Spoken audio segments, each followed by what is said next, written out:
here at Phuket Top Team with none other than Mr. Jorge Masvidal. How's it going, sir? Good, man. Alright, let's start off. How did you get into MMA in the first place?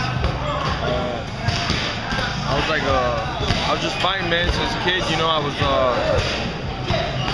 just fighting since I was a kid, man. I had no other option, really. You know, that's what I did. I didn't play ball. I didn't do none of that shit the kids were doing. You know, I wasn't into none of that. You know, I was just into scrapping, and one thing led to another, and I was in the sport before I knew it. You know, and I just loved it. You know, I always knew that I'd either box or something of that nature, or wrestle, something of a combat sport. You know. And you were known for scrapping in Miami. Yeah. You had well-publicized street fights. Tell us about them.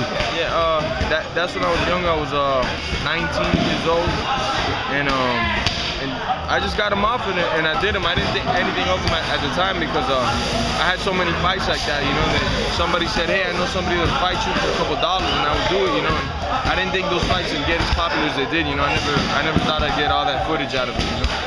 But you were already involved in MMA at that time. I was training MMA a lot, and I wanted to compete already, but not competing yet. You know, that was like right there. You know, when I just got in the mix. You know? Now you fought in some pretty big organisations, man. You fought in Bellator, in Strikeforce, in World Victory Road, Sengoku over in Japan. Tell us about your early career, though. My early career was mainly out of Florida. It's called the FSA. A lot of good names came out of there. Went to bigger shows eventually, but it was good. It was good competition. I got to fight for a title there, you know, when I was younger, and it was cool. It was a good experience, you know. I got to fight a lot of tough guys, and it was fun, you know. There's a lot of good names came out of there. Yeah, and you made your name there, and then you got your shot at fighting in Japan. Tell us about Sengoku. Sengoku was fun. First time they brought me out there, they cheated me nasty. They fucked me over, you know. But after that, it was all good, you know what I'm saying? I was just knocking Chinese people out, and they were loving it. So they kept bringing me to Japan to knock the Chinese out, you know. And Sengoku's cool. It's too bad they ain't around no more. If not, I'd have knocked him out, you know. Yeah, man, you fought some big names like Kitaoka over there. They told me before the Kitaoka fight, they go, if you win this fight, we can't promise you title shot, but if you finish it, we promise you title shot. Well, I knocked his ass out in the second round. They never gave me no title shot, you know. So they still owe me a title shot victory round.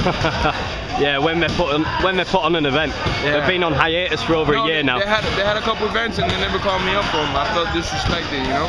I feel like I should get an apology from them. Yeah. You've been waiting a while, mate. They've not had an event since 2010. So no, yeah, I don't. We'll see. We'll see. Tell us about Bellator. Bellator was cool, you know. I fought there, did the tournament, and after that, the numbers just didn't work out for me. What was arranged for me wasn't going to be arranged around. We didn't match in the numbers, so I had to go. You know, I had to do my own thing, and one thing led to another, and luckily I ended up fighting for Strikeforce, which became Zuffa now. You know, I'm with Strikeforce full time. Yeah, your last opponent is pretty much the best lightweight in the entire sport, in my opinion, Gilbert Melendez, and you went the distance with him for the title. You came close, man. Tell us about that fight. You know, it's nothing but soreness, piss and vinegar in that fight. You know, I hate losing. I'm a competitor to the bone. You know, till I die, I'll be a competitor. And I don't see nothing positive in that fight. They came out as far as me because I lost. You know, I don't care if 5 rounds, 10 rounds, I lost, and that's the only thing I see. I only see black and white in them. Just want to get in good shape and get back in there and take as many fights I have to this year. 3-4 fights, and then by next year, get the kills. Whoever has a title, fight him. That's my plan, you know. Is Melendez beatable? You get him in a rematch?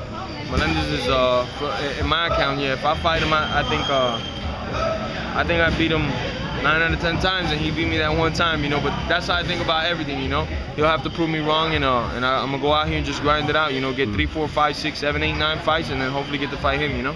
What's the best performance of your career?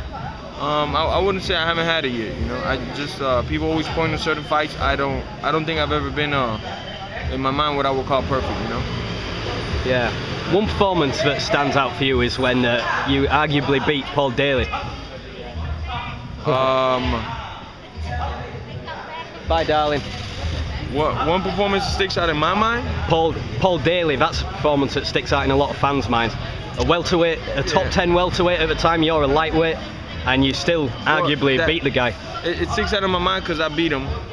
you know. But you know, I did mistakes in that fight too. You know, I let him pop up. I didn't control him as good as I done it. So I never have a performance yet that sticks out of my head, you know, because it's I don't know, I just don't. Not even KJ Noons or Joe Lauzon fight? That's usually what people tell me is those two fights, you know. But nah, I mean, all the fights hold, like, in my heart, they all hold an equal victory because they all had a grind, they all had a training camp to it. If the fight was 30 seconds or 15 minutes, they all had a tough training camp. So in my heart, they're all the same memories, you know? Yeah. Just different outcomes, you know? I guess that's how I could put it, you know? Yeah. What do you think of training here in Phuket? What do you think of Phuket Top Team in Thailand? Phuket Top Team is solid. The Thais are on a real cool, mellow vibe, you know, so it's cool coming out here and just working hard. You know, they're real mellow, but they work hard when they're in there, you know, so that's cool. That's just like back home, so I fit right in, you know. But I'm going back home because I love Miami, you know. So I'll be back this soon, man. I'm always like, man, I can't wait to get out of here. As soon as I get out, I'm like, damn, I want to go back home, you know. It's the same for a lot of us, man. Yeah.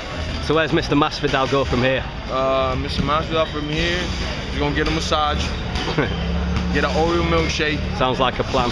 Probably get 2 Oreo milkshakes, because this is not America, but they got the best Oreo milkshakes I ever had. I already had 3 today, and they're cheap as hell out here, so why not? I'm probably gonna get me a massage and then some Oreo milkshakes. Yeah, an actual massage. Yeah, an actual massage from like yeah, not nudge, wink, wink.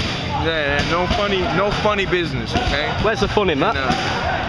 Man, I'm an athlete. I just need them to loosen my body up, you know, all of my body, and then from there just head back home and get the training. Hopefully, they put me on that May 19th card. I want to get on in Strikeforce, get the crush somebody, get bust their grill right open, you know, and I'm just hoping that happens, you know. Okay, it's been a pleasure. Thanks for your time, mate. Thank you, man. Big shout out, man, to my #1 sponsor, God, man. Just want to thank the Lord for everything He does for me, providing me all these opportunities to be great. That's it. FightSportAsia.com, Phuket Top Team. Nice one, mate.